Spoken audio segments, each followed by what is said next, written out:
Patria para todos, que no haya para ninguno.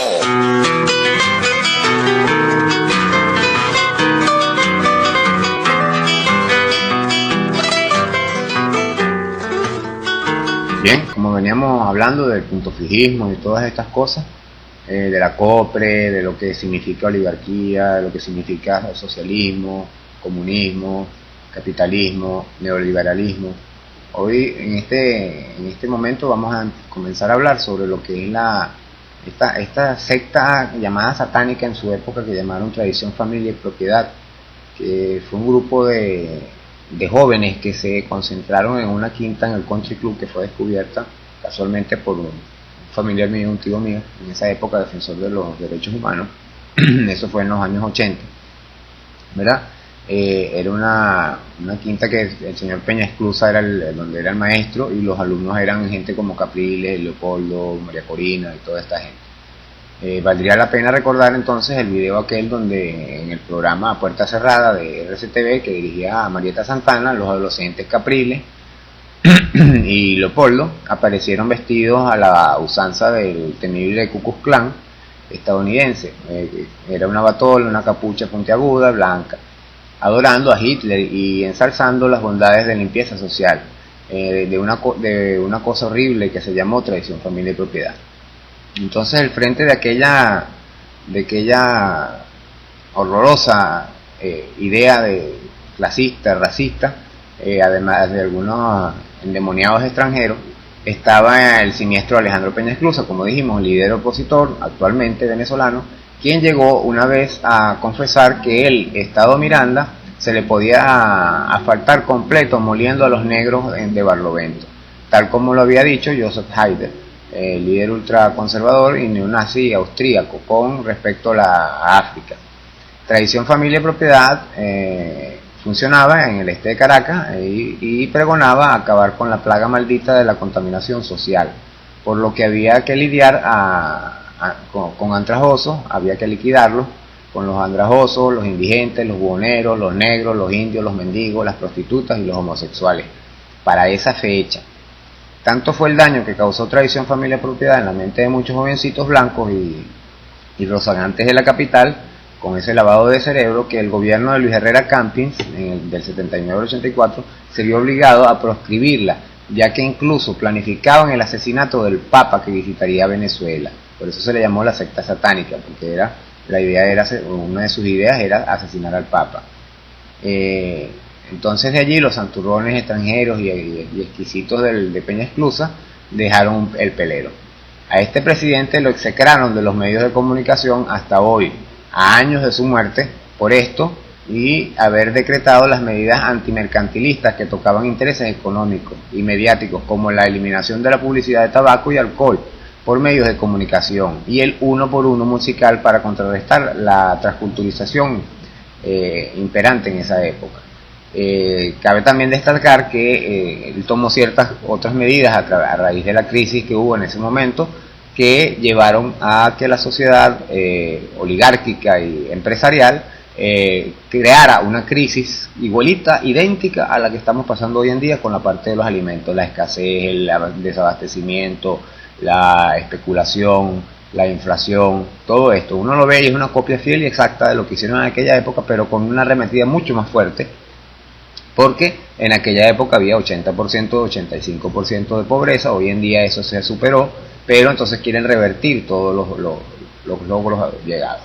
En esta quinta, en la Castellana, donde funcionaba Tradición, Familia y Propiedad, consiguieron bibliografías de la limpieza étnica, manuales del lavado de cerebro, el libro Mi lucha de Hitler, propaganda del fascismo italiano y las 11 líneas maestras del control social nazi del ministro de propaganda de Hitler, Joseph Goebbels. De allí más o menos, ven, hay uno que yo siempre estoy compartiendo que habla de que hay que hacer creer que el hambre y todo esto es culpa de los socialistas.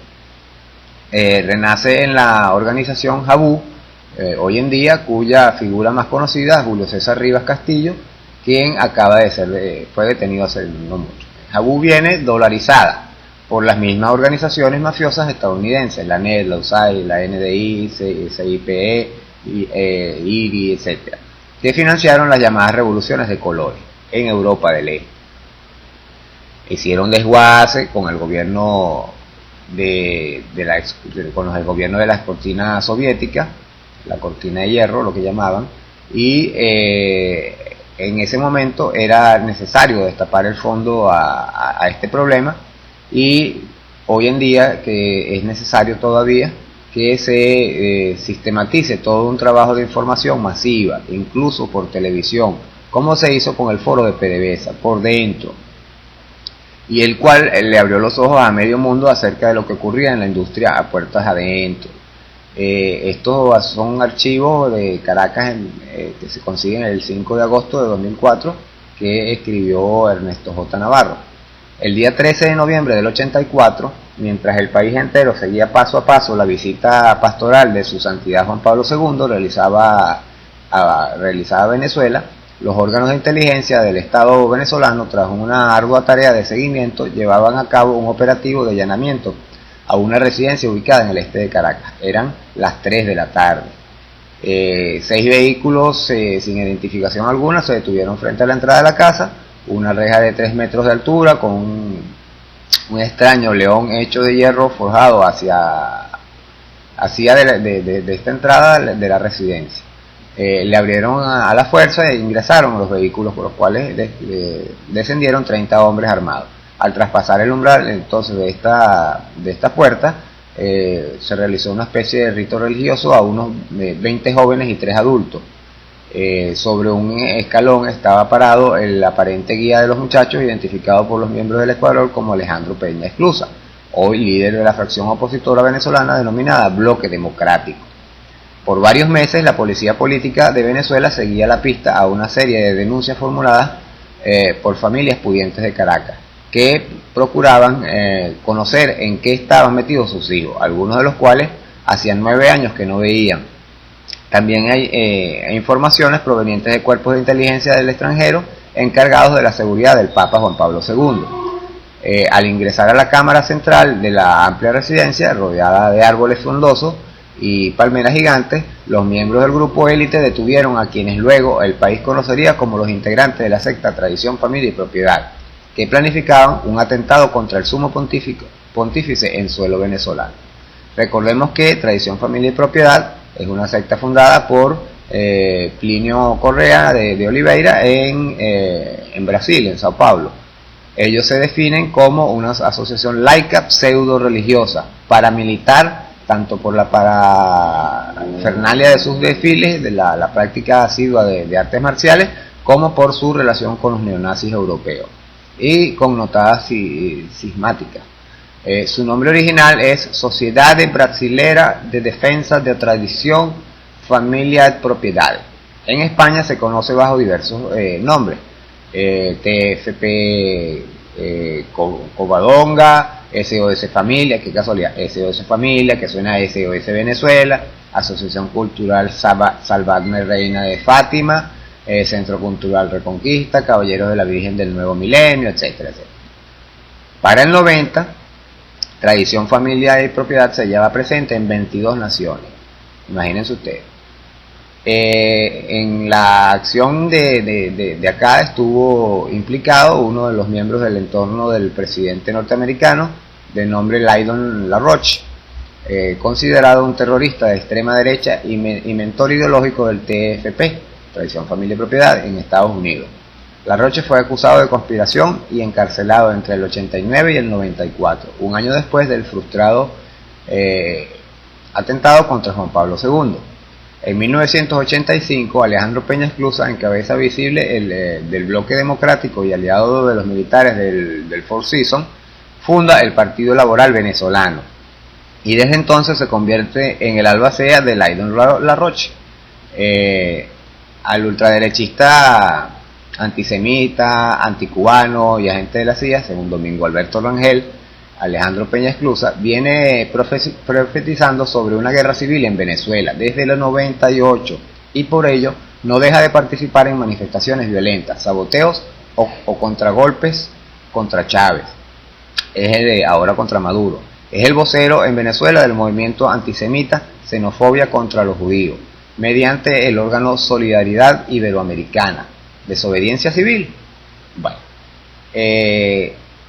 este señor Peña Esclusa y su vinculación con grupos radicales y la agencia de inteligencia norteamericana, la CIA, explica ese desespero llamado a una desobediencia civil disfrazada de democracia y activista, ¿no? Para, según él, salir de la crisis en que se fabrica en las pantallas de televisión.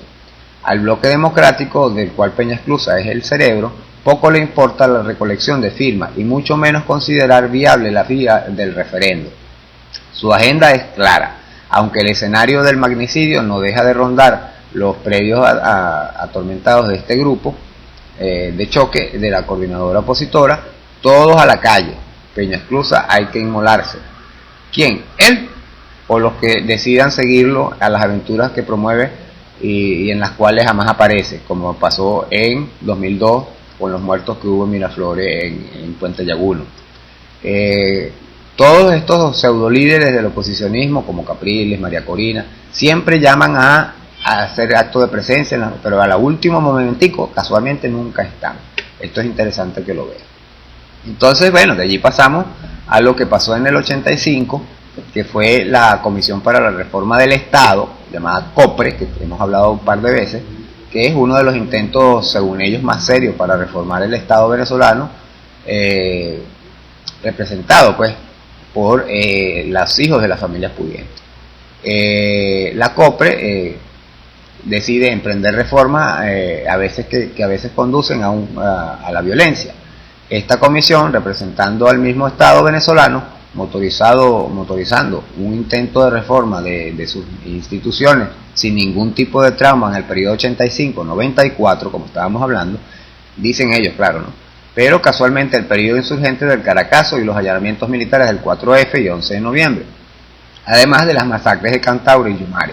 Imaginemos lo que representó esta iniciativa: reestructurar y redistribuir los poderes dentro de nuestra sociedad, con todos los factores de poder en ejercicio de sus funciones.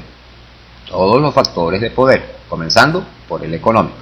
Es precisamente esto último lo que restó fluidez al ejecutarse de las reformas: la existencia de una parte del poder político que se resistió a que el Estado venezolano avanzara en este proceso. Claro, los políticos no querían entregar el poder que ellos tenían a los hijos de los ricos. Hoy en día, bueno, ya se unieron, porque ya de esos políticos quedan pocos, quedan casualmente los que se unieron a ellos, como Ramos Alú, Ledesma, pero es que todos están emparentados con ellos. Fíjense, Ledesma es tío de Enrique Capriles, casado con Mixi Capriles, y Ramos Alú está casado con la empresaria esta, que bueno, ya es parte de la alta sociedad y tal. En el seno de la COPRE se dieron cita a un conjunto de venezolanos destacados con diversas profesiones e ideologías, que tenían el imperativo de hacer más eficiente el accionar del Estado y sus relaciones con la sociedad, en la búsqueda de una democracia con mayor justicia social. Seguro, tal cual. Algo así como el capitalismo social de María Corina, que eso es algo que no concuerdo. El capitalismo no tiene nada de social. Así de fácil. Eso son dos cosas totalmente contrapuestas. Eso es sencillamente una mentira manipuladora. Eso sí es un verdadero populismo. Carlos Blanco, en su libro Un programa para el cambio, fíjense, Un programa para el cambio, Economía para Ciudadanos, cita a José Ignacio Cabruja. Si creo que no es del todo cierta esta convocatoria del Estado a su propia reforma, pero sería un necio si no me percatara de que, por algún motivo, el país ha comenzado a vislumbrar que en la reforma del Estado está su supervivencia. Entonces llega Chávez a hacer la reforma y entonces resulta que es todo lo contrario. Claro, porque se las quitó a ellos. Eso es un hecho. El país está saturado de vicios que provienen del Estado. Eso decía Cabruja. Probablemente lo que sucede es que es muy difícil en Venezuela percibir la noción de Estado. En Venezuela hay gobierno, y de vaina. El gobierno es el primer agresor del Estado.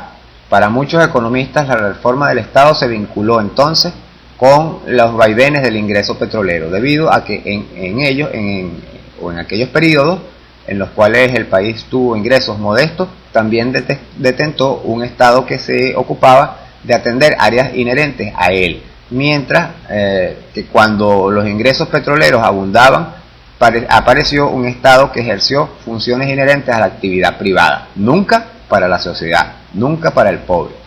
Entonces de allí vemos que nace la Coordinadora Democrática. En el próximo segmento estaremos hablando de esto para que ustedes vean de la COPRE, Tradición, Familia, Propiedad, COPRE, Coordinadora Democrática, después viene la MUD. Abuelos, padres, madres. Y antes de Tradición, Familia, Propiedad y la COPRE, Acción Democrática, COPE y estos partidos que estuvieron dominando. Entonces más adelantico estaremos hablando de esto.